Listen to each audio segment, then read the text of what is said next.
Saya Mas Dinar, pulang ketemu ya. Alhamdulillah. Bersama Mas Dinar. Ya, ini kita podcast di Karisma Badawi.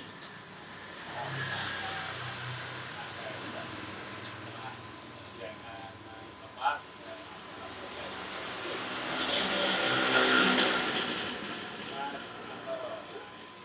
Baru sibuk apa ini? Biasa. Pilkada. Sama kalau gitu, sama-sama ada kebetulan juga ini ya, masa-masa sibuk masih anggota partai untuk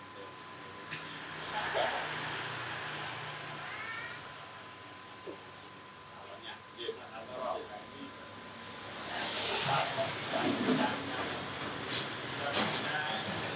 yang santai-santai ringan-ringan saja terkait di kota Jogja. Jadi gimana masalah realisasi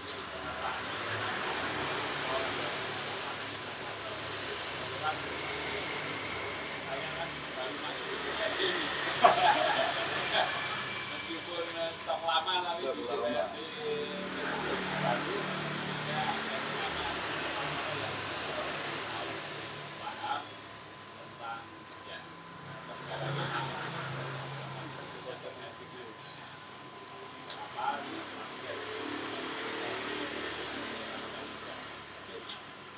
Ya mungkin gini Mas Dinar, masyarakat Kota Yogyakarta. Pertama, hal yang paling penting di Kota Yogyakarta terkait dengan infrastruktur ini bagaimana menciptakan Kota Yogyakarta ini yang layak. Kemudian layak investasi dan layak lingkungan. Hari ini kita melihat struktur terkait dengan bagaimana ini kan bagaimana menciptakan satu kesediaan infrastruktur terkait dengan penunjang, satu pariwisata, kedua pendidikan. Karena dari dua sektor ini kita yakini yang akan menjadikan Kota Yogyakarta ini sukses terkait dengan APAD-nya. Karena periode yang kemarin Mas Dinar, ini kan saya di Ketua Komisi B sehingga dua sektor ini nggak boleh terlupakan. Ini kalau hari ini muncul, saya nyatakan pasti dengan lokasi pendidikan kampus. Di selatan ini kan ada kampus Wadi. Ini salah satu Pak indikasi parameter bagaimana hari ini penunjang terkait dengan ya layak huni ini kan tingkat di pemukiman. Hari ini Nyun Sewu, kami sampaikan Mas. Jalan mungkin oke lah. Kita bisa sampaikan sudah murwat terkait dengan serapan untuk aspal, konblokisasi dan lain-lain. Tetapi ada satu hal yang di periode kemarin Mas Dinar, kaitannya dengan bagaimana pemerintah Kota Yogyakarta dalam hal ini melalui skema Musrembang Rembang ini kan masyarakat sempat goncang. Tanah yang menjadi jalan persil yang tidak ada pelimpahan atau penyerahan aset kepada pemerintah kota ini kan tidak bisa. Ya, itu sempat menjadi perbincangan hangat di masyarakat. Ya, Ya, jadi gimana itu Mas? masyarakat Ceritanya? sudah ngikhlas Nah, oleh tinggal jalan rukun dan lain-lain, tetapi kan tidak boleh terfasilitasi melalui fasilitas pembangunan baik konblok maupun corblok maupun aspal. Jadi harus diserahkan dulu. Wah ini kan menjadi kemarin agak tersendat. Ya. Tetapi ya skema provinsi yang hari ini kita ambil Pak Sinar juga paham. Sehingga di Kota Yogyakarta ya semoga tapi tetap ada skema bagaimana menjadi hibah yang dikelola untuk bagaimana infrastruktur yang hari ini penunjang jalan kampung yang kita yakini di setiap jengkal kampung Kota Yogyakarta ini menjadi satu destinasi wisata. Yang kedua terkait dengan bagaimana zona pendidikan. Hari ini ya saya rasa beberapa titik SD, SMP, SMA maupun universitas ini juga ada beberapa yang masih memanfaatkan jalan kampung yang hari ini belum banyak terpelihara dengan baik. Jadi masih tarik-tarikan kepentingan. Iki ranai kota, provinsi, tapi juga hari ini pihak universitas kan kita ada yang menganggap menjadi bagian dari industri, Mas. Sehingga Nyun Sewu agak mengaburkan fungsi Kota Yogyakarta menjadi kota pendidikan. Ya, ya. Jadi agak terabaikan. Ya. Tapi saya rasa melalui diskusi lebih lanjut, karena kita menganut yang namanya kan 5K, Mas, Kota Yogyakarta ini kan. 1 kota, 2 kampung, corporate, kampus akademik, dan keraton. Ini kan harus diskusi lebih matang bagaimana pemerintah Kota Yogyakarta iso duduk bersama kaitannya dengan bicara tentang pariwisata, bicara tentang pendidikan, dan segala hal. Ya. Oke, Mas Toro.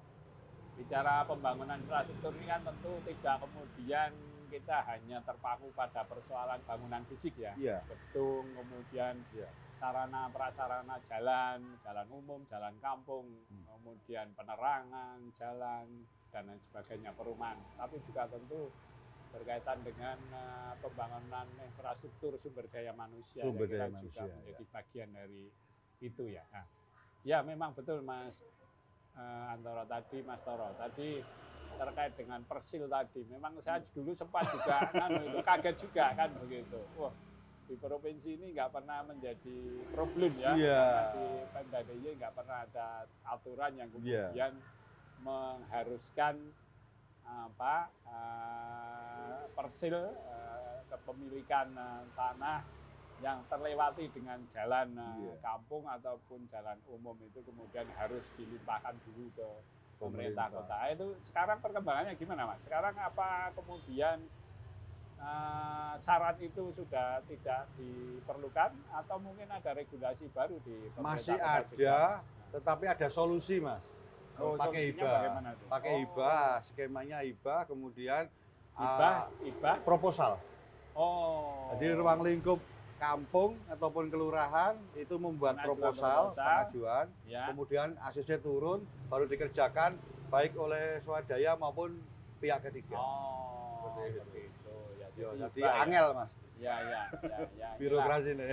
Inilah masyarakat Jogja. Saya kira PR-nya Mas Toro dan juga nanti saya dan teman-teman ya, bahwa ya birokrasi itu memang perlu untuk lebih kita jadikan sebuah PR ke depan 5 tahun ke depan ya agar supaya kemudian persyaratan itu tidak perlu kemudian akhirnya justru membuat sulit, membuat susah warga masyarakat yang memang semestinya aturan itu bisa diperhalus, bisa diperlentur, bisa kemudian juga lebih akomodatif lah kan begitu ya intinya. Saya kira itu menjadi bagian dari PR kita nanti Mas Toro ya. Yang kedua, Mas Sinar nambahi. Mungkin hari ini ya kondisi lingkungan hidup selain sampah, Mas. Ya. Ini ada lagi hari ini problem yang ini pasti akan meledak di kemudian. Hari ini kondisi air tanah di Kota Yogyakarta. Ya. Nek dulu sedang tidak baik-baik saja. Nek hari ini tidak baik, Mas. Malah sekarang Tidak baik ya. Silakan cek di laboratorium kesehatan, Mas. Sehingga kami mendorong bagaimana hari ini di Kota Yogyakarta menuju ke layak huni ini pemerintah segera menyelesaikan karena sudah pernah ada dan hari ini terjadi terkait dengan saluran air limbah. Limbah cair. Ya. Jadi harapan saya di Kota Yogyakarta itu wis ora eneng septic tank. Semua terdistribusi sampai dengan pengolahan akhir. Ya. Karena ya bakteri coli dan lainnya ini kan tinggi, Mas. Sehingga ya mohon maaf dengan segala hormat hari ini kita mengkonsumsi AMDK ini kan menjadi kosnya mahal dan tinggi. Harapannya setelah bisa terselesaikan di seluruh wilayah 14 kementerian, 45 kelurahan, 169 kampung ini sudah masuk pada skema infrastruktur terkait dengan saluran air limbah. Saya pastikan 10 tahun ke depan Jogja air minumnya bisa dikonsumsi kembali.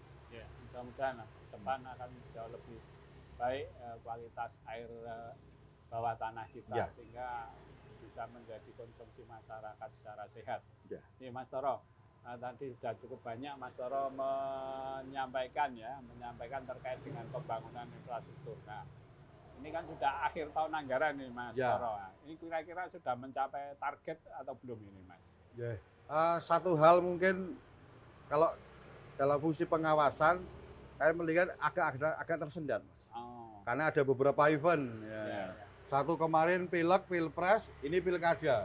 Sehingga saya rasa yang sifatnya non fisik, baik event yang lainnya akan tersendat. Karena mungkin OPD ini kan ragu-ragu. Ya. Kayak kesertaan teman-teman di DPRD maupun yang lainnya itu kan, oh gegek, ini kan menjadi salah satu tidak tercapainya Mas harapannya. Kayak kawan-kawan di Dinas Pariwisata, Mas.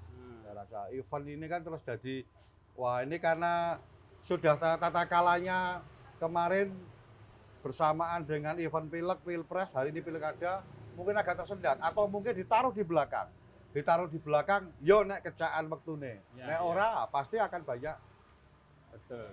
silpa yang mungkin tidak bisa dimanfaatkan. Ya, belum terkendala nanti cuaca ya. Cuaca. Kemudian mulai memasuki musim hujan ya kira juga Benar akan sekali. mempengaruhi pembangunan infrastruktur di tahun ini. Jadi kendala-kendalanya saya kira tadi ya terkait dengan banyaknya kegiatan-kegiatan non fisik ya mungkin ya. Yang mungkin lebih menjadi skala prioritas. Kebetulan tahun ini ya pas tahun politik. Tahun politik. Tahun politik sehingga banyak mempengaruhi arah kebijakan pembangunan infrastruktur di pemerintah Kota Jogja khususnya. Sehingga mungkin akhirnya ditunda setelah pemilu, tetapi ya muncul pemilu kada lagi ya. Ini yang mungkin juga sikap kehati-hatian ASN ini juga menjadi gek-gek ini. Ya betul. Nah, kemudian Mas Toro, alokasi yang dianggarkan sebetulnya seberapa besar sih porsinya untuk pembangunan infrastruktur ini di APBD 2024? Kira-kira punya gambaran belum Mas Toro? Kalau skema di kota ini prosentasenya ini kita banyak disupport oleh dana transfer baik dari provinsi maupun pusat. DAK, sehingga di kota ini relatif hanya skema perawatan. Tapi beruntung sekali DIY ini rada los sehingga secara nominal saya karena usaha di Komisi B, tapi juga di Banggar sebenarnya namanya melihat kemarin performan yang ada di Banggar ini kan yang dari kota tidak terlalu besar sehingga banyak alokasi yang memang karena harus terpenuhi bagaimana 20% untuk pendidikan. Kemudian yang lucu ini pariwisata, Mas.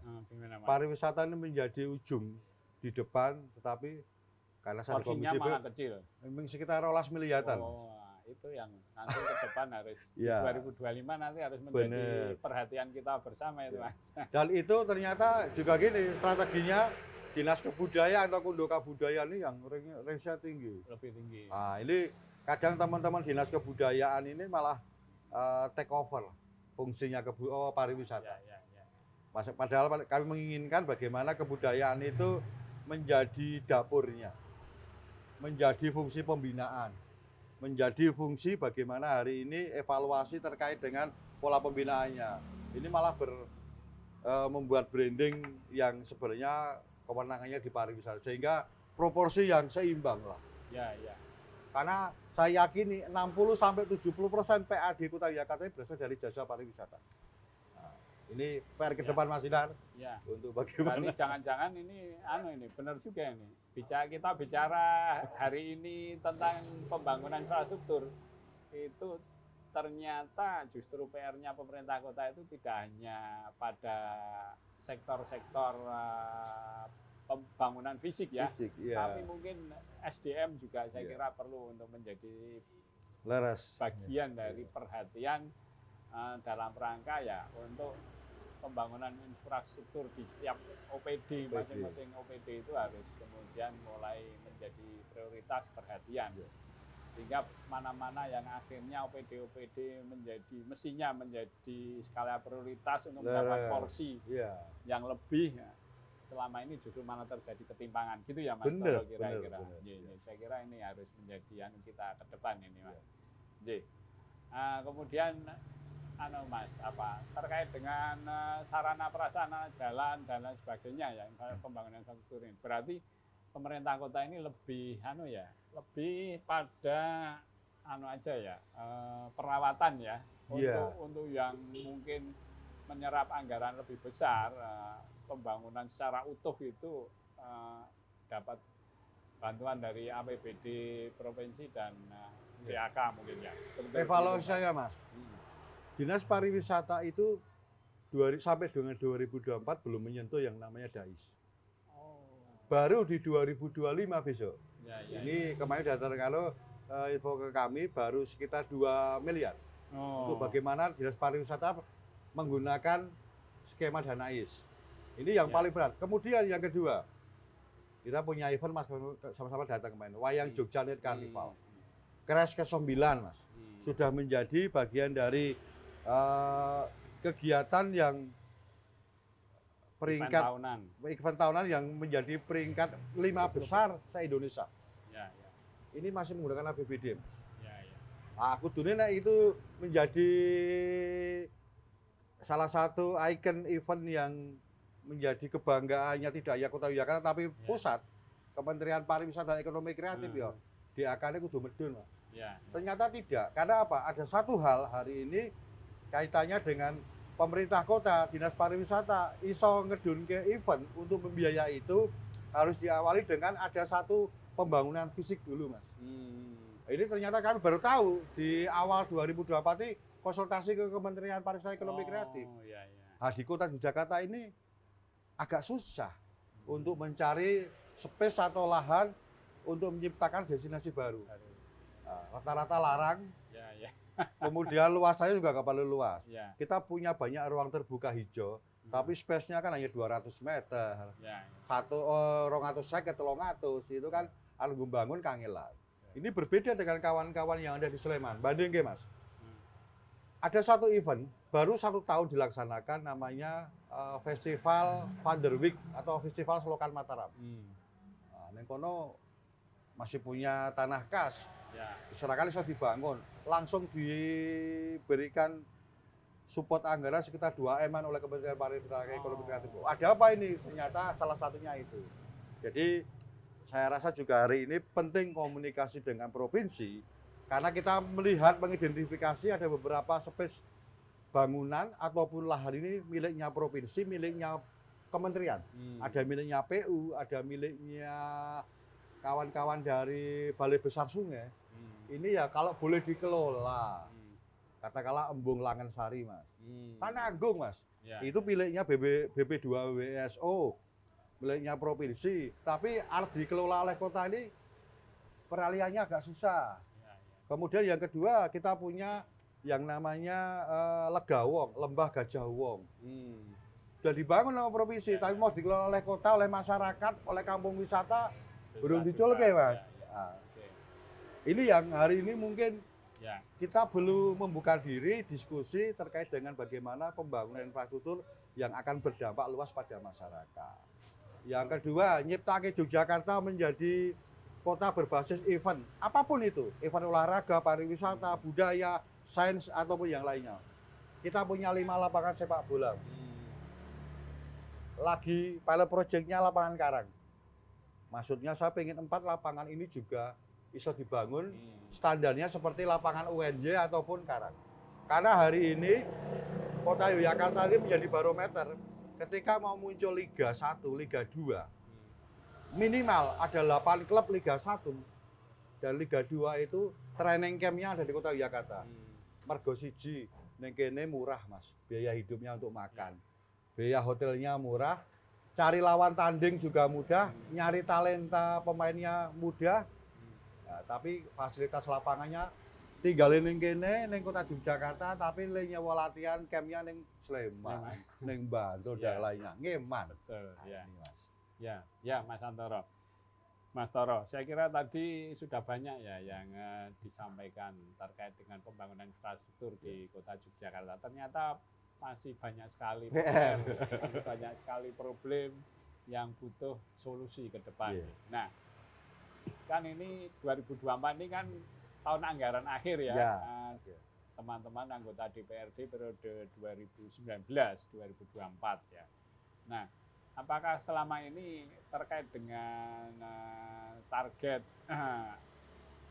pembangunan infrastruktur yang saya kira masih menimbulkan banyak persoalan yang perlu ada solusi. ke depan. Ini apakah memang ada monitoring dan evaluasi secara periodik, Mas? Iya. Bentuknya seperti apa monitoring dan evaluasi itu? Mungkin bisa disampaikan biar masyarakat nanti tahu. Ya. Relatif dikerjakan terakhir di Agustus loh Mas.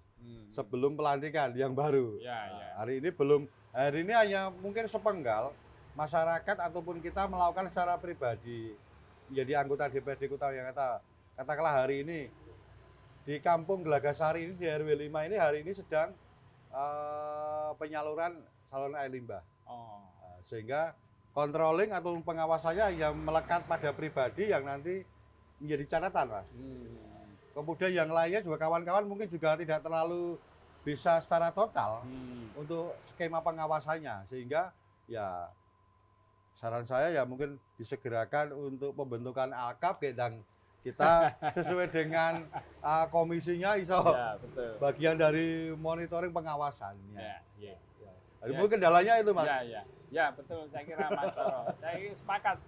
Saya kira pembentukan alat kelengkapan ini memang perlu untuk menjadi skala prioritas juga untuk segera dibentuk agar supaya seluruh anggota DPRD ya kemudian bisa running pembahasan APBD 2025 dan juga bisa running melakukan pengawasan terkait dengan pembangunan infrastruktur di setiap wilayah ya khususnya ya karena tema hari ini pembangunan infrastruktur sehingga ya tentu berkaitan erat dengan fungsi pengawasan anggota DPRD pembangunan infrastruktur di setiap wilayah di Kota Yogyakarta ini. Nah, Mas Toro, kemudian apa ini yang akan menjadi hasil dari monitoring, evaluasi tadi, kemudian apa Pak yang kemudian akan menjadi apa arah kebijakan DPRD ke depan dalam rangka untuk mengefektivitaskan ya. Yeah.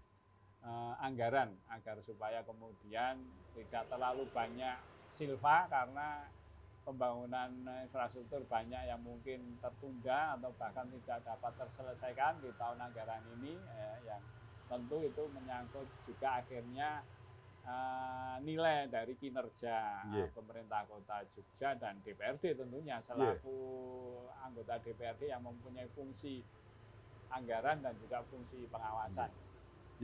Mas, kita mulai dari setup di depan. Saya rasa ada satu hal hari ini menjadi habit atau budaya yang keliru. Arah pola pembangunan kita berasal dari musrembang, Mas. Nah, musyawarah rembuk pembangunan, perencanaan pembangunan. Dimulai dari RT, RW, kelurahan, kementerian sampai dengan kota. Ketika di level topnya di kelurahan, ini ada satu paradigma yang keliru, Mas. Mengundang OPD, mengundang dewan, itu ketika akad. Tinggal nyekseni nonton akad tanda tangan. Ini usulan program sudah diusulkan. Nah, harapan saya OPD maupun dewan itu juga ikut mendampingi dari sisi perencanaan. Jadi orang nompo jadi nonton AKT. Nah, ini kan menjadi kita tidak tahu. Kemudian teman-teman OPD diundang hanya duduk menyaksikan. Oh ini dibacakan. Jadi tidak ada keikutsertaan. Walaupun hari ini Bapeda sudah menyampaikan terkait beberapa rumus, tetapi menerjemahkan rumus oleh kawan-kawan ketua kampung, ketua RW, ketua RT, sosial bangunan ini tidak mudah. Nanti saya menjadi prioritas yang enggak, sehingga nanti sebarannya. Kemudian delivery terkait dengan pengusulan ini di tingkat kelurahan ini juga kadang tidak bisa sampai pada titik poin merekomendasikan, sehingga ya wis tahap mungkin hampir sama Mas. Nyun sewu, biasanya hanya perubahan yang 10%. Sehingga skema button up ini jarang sekali terjadi.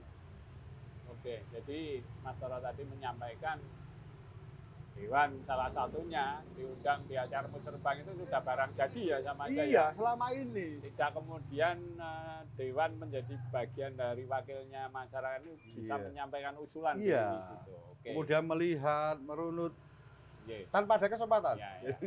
Nah, karena Mas Toro tadi menyampaikan seperti itu, kemudian sejauh mana Mas selama ini partisipasi masyarakat? Apakah penyusunan APBD yang melalui musrembang tingkat kelurahan sampai tingkat kota itu apakah masyarakat juga selama ini betul-betul dilibatkan. Nah, Ya. ada partisipasi dari masyarakat untuk kemudian membuat sebuah usulan ya sesuai dengan prioritas di kewilayahan tentunya ya. Ya, sehingga beberapa tempat ini kan, tapi ini kan akhirnya tidak menjadi satu gerakan sekota, Mas. Saya tuh menyetuskan gawe pramusrembang. Pramusrembang yang itu menangkap usulan dari RT RW berbasis kampung neng kelurahan. Oke lah, sejauh mana sih menjadi prioritasnya? Lah ini harus kita lihat. Yang kedua terkait dengan bagaimana hari ini ketersediaan anggaran. Kalau ini kan langgamnya beda-beda Mas LPMKI Mas. Eneng sing satu kelurahan ada berapa kampung? 5 kampung. Ya, ya. Prioritas pertama tahun ini kampung 1 ya, besok tahun kedua kampung 2, kampung 3. Ini yo apik Mas. Betul. Atau juga bagaimana dasarnya kemudian bukan kebutuhan yang mendesak ya. Iya, prioritas. Ya. Kemudian yang kedua dikaitkan dengan bagaimana hari ini bagi roto. Pagune 90 juta, eneng 9 RW, ya wis nyatus. Kan ya ora iso maksimal, Mas. Nah, ini yang hari ini harus di SOP-kan dengan benar kaitannya dengan bagaimana fungsi LPMK. Karena mungkin sudah ada ya beberapa LPMK yang ideal, tetapi hari ini masih beberapa yang menganut itu. Ini yang harus distandarke. Ya, ya. Kemudian kecermatan dari LPMK maupun pengusul bahwasanya musrembang itu ramai urusannya kelurahan yang kota. Tetapi ada kolom bagaimana usulan iki diampu oleh kota, provinsi ataupun dana DAK pusat. Ini kan harus tersinergikan. Ya. Kadang ya wis cukup ning kota, berarti rampung. Nah, terus dana provinsi gitu, golek akhirnya kota lek golek. Ini kan harusnya kan sudah mulai dari awal sudah terskema.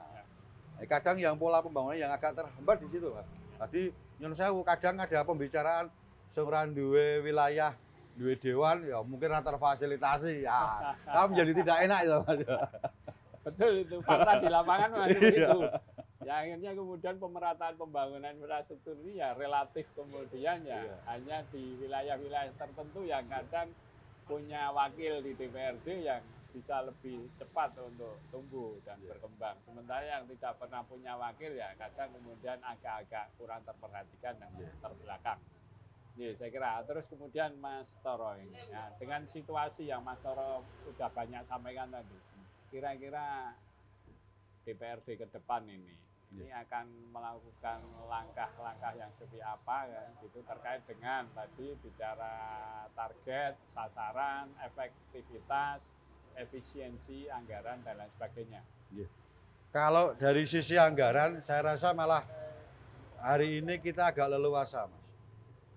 Ada skema yang kemarin kita targetkan di pendapatan yang biasanya kita di skema 600-700 miliar PAD kita kan menuju 1 T, Mas. Karena ini bagi hasil pajak kendaraan bermotor. Saya rasa ini porsinya memberikan ruang lebih besar di untuk kabupaten. kota. Kemudian juga bagaimana hari ini keterbukaan terkait dengan dana ini sudah mulai iso mlebu nyerap ke beberapa OPD. Sehingga peran hari ini kawan-kawan Bapeda untuk bagaimana bisa terdistribusi dengan baik ini kan menjadi real agar apa? Agar usulan-usulan ini mulai iso terdraft. Tapi ya sekali lagi saya rasa peran penting masyarakat pelibatan dalam musrembang ini agar mulai karena mungkin bulan-bulan ini sudah mulai bulan musrembang ya. Nah, ini harus diberikan pemahaman yang sejujur-jujurnya dan seluas-luasnya agar ngerti. Oh, iki dana blogren lewat dana blogren kelurahan, iki kemantren, iki kota, iki provinsi, iki loh yang kementerian juga. Sehingga lebih mengeksplor. Kemudian jangan lupa juga hari ini teman-teman kelurahan kadang lupa atau tidak mau, Mas. Gawe skema yang namanya perencanaan. Jadi ketika ada dana provinsi ini siap, kadang itu kota ataupun kemantren atau kelurahan itu ya lokasinya di sana. Jadi paling dana dari provinsi itu dasarnya tidak usulan dari kota. usulan, Oh. tapi kadang yang ngusul ke kelurahan atau kemanten tapi ora siap, Mas. Oh, gitu. Pengennya iki. Kudune kan hitungan RAB kan cetok. Oh, volumenya segini hitungannya.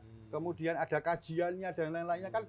Lho gawe kajian itu kan ya sebenarnya ora larang, Mas. Ya, betul. Nah, ning kelurahan nyepake di swidak tekan di 100, tetapi impact-nya akan bisa terfasilitasi. Jadi provinsi ya ora nunggu-nunggu, sing kene iki ya serius. Serius, Nah, ya. ini yang kadang terjadi di wilayah sehingga jadi agak nunggu, ya akhirnya andingin yang perubahan, nunggu kira nyepake. Sehingga terkesan selama ini dana dari APBD 1 dan dari pusat itu rada terhambat. agak terlambat realisasinya karena tidak disiapkan lebih awal ya. Paling ora yo nggawe skema DED. Perencanaan kan itu kan ya akhirnya terlepas kan kemudian nanti akhirnya realisasi atau tidak, Iya. paling enggak sudah ada Serius. ide-nya. Iya. Oke. Dan ini tidak menjadi habit Ya, di ya. kelurahan maupun di kemanten. Ya. Ini catatan penting buat saya. Ya. Hari ini banyak kita melihat kawan-kawan provinsi dan pusat ini, wah urung siap kok. Ini sudah berjalan dari tahun ke Iya. tahun masih seperti itu ya? Masih seperti itu. Oh. Belum habit. Nek wis pasti lagi mereka bikin. Atau sekalian paketannya DPRD selama ini apakah juga sudah menyampaikan terkait hal itu? kami sampaikan. Kalau serius ya tandanya adalah mengalokasikan ketika ada proyek 1 atau 2 ya tidak langsung serius sih. Ya. Mau hari ini diberikan kewenangan juga. Ya. Mau hari ini juga di seksi pembangunan di masing-masing LPMK ya mesti ada wong teknik loh, Mas. Paling tidak ya jaluk tulung. Ya penunjukan langsung. Ya. Ini kan bisa juga. Nah, Mas Toro, kira-kira kemudian 5 tahun ke depan ini yang akan menjadi prioritas bicara pembangunan infrastruktur ini di aspek-aspek bidang mana saja kira-kira menurut pandangan Mas Toro?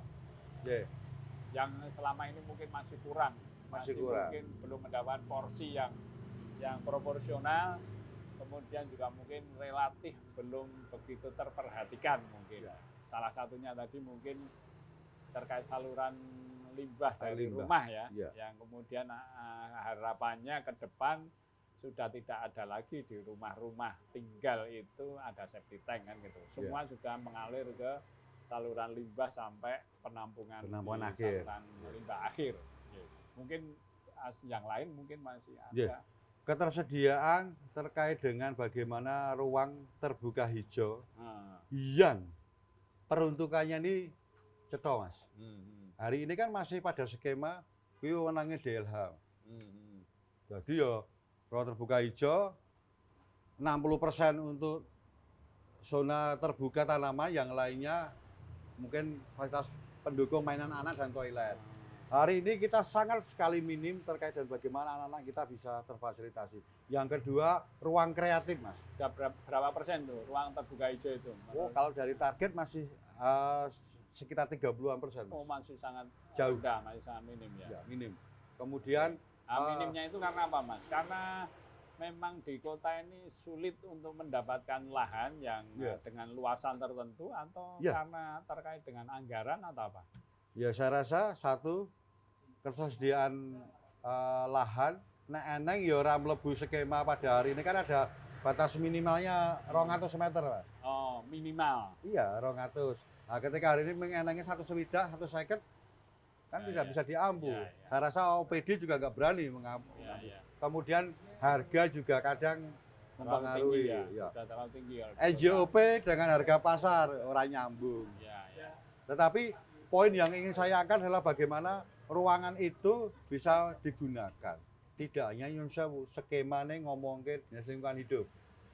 Tetapi ada ruang kreatif yo kawan-kawan dinas perindustrian, koperasi UKM, teman-teman di dinas kebudayaan iso digaweke sanggar budaya atau omah budaya. Kemudian teman-teman pariwisata iso menggunakan itu sebagai ruang untuk transit terima tamu atau ruang kreatif UMKM. Jadi masih kekunci, Mas. Sehingga masih mereka berdiri di rumahnya sendiri-sendiri. Boleh rumahnya itu untuk bagian dari memproduksi, tapi etalase tampak muka kampung agar muncul toponim kampung yo kampung apa tuh? Mung hari ini Mas Sinar.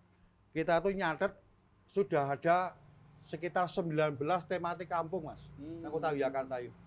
Kampung wisata, kampung budaya, kampung ramah anak, kampung panca tertib, kampung KB, kampung UKM dan yang lainnya Mas.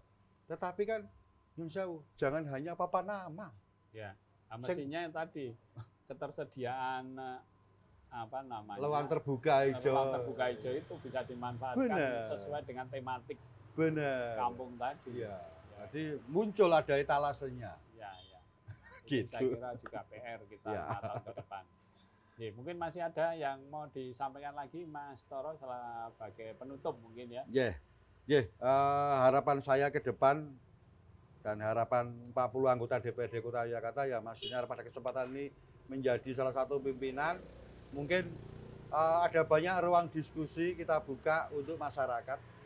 Kemudian bagaimana hari ini mensinkronkan peran dari, karena melihat Nyun Sewu, kita harus evaluasi Mas. Neng kelurahan itu hari ini personilnya 5-6 Mas. Sangat minim sekali ya. Padahal rata-rata pelayanan ya. Iya, pelayanan. Pak Lurah, Bu Lurah, Seklur itu nek rapat internal siji ning Kementerian, siji ning Balai Kota tinggal papat. Eneng wargane sing mati layat tinggal wong loro. Nah, ini saya rasa perlu untuk bagaimana pemangku wilayah di tingkat ini ditambah support SDM-nya. Kemudian karena kita ini kan di Kota Yogyakarta lurah, tidak mesti kan lurah itu kan tinggal di wilayah itu. Tempat, ya. Kayak Pak Mantri Mamong Praja atau Bu Mantri, berikan dia juga fasilitas rumah tinggal. Saya rasa ini akan sangat bisa menjadi media komunikasi dan tidak terlalu jauh ketika harus suatu hal diambil keputusan. Kemudian fasilitas terkait dan yang lainnya saya rasa musrembang diefektifkan Mas, seperti yang saya sampaikan tadi. Ya.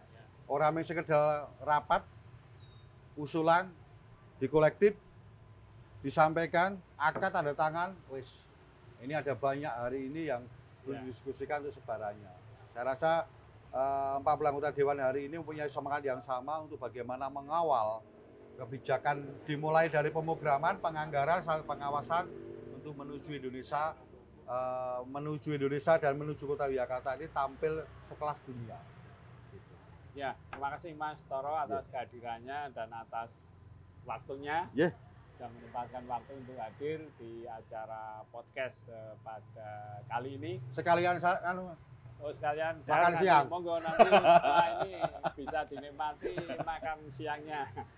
Ya, masyarakat Kota Yogyakarta yang saya hormati dan saya cintai serta saya banggakan, ya demikianlah podcast dari DPRD Kota Yogyakarta dengan tema pembangunan infrastruktur Kota Yogyakarta ya, yang sudah disampaikan tadi oleh Mas Dwi Antoro ya, anggota DPRD Kota Yogyakarta dari fraksi PDI Perjuangan. Dan juga terima kasih kami sampaikan pada Warteg Karisma Bahari yang sudah memberikan tempat, memberikan fasilitasi sehingga dapat berjalannya acara podcast DPRD Kota Yogyakarta ini dengan lancar, dengan baik, dan bisa tersampaikan ke masyarakat Jogja secara luas. Sekali lagi terima kasih. Sampai ketemu lagi di podcast yang akan datang. Wassalamualaikum warahmatullahi wabarakatuh.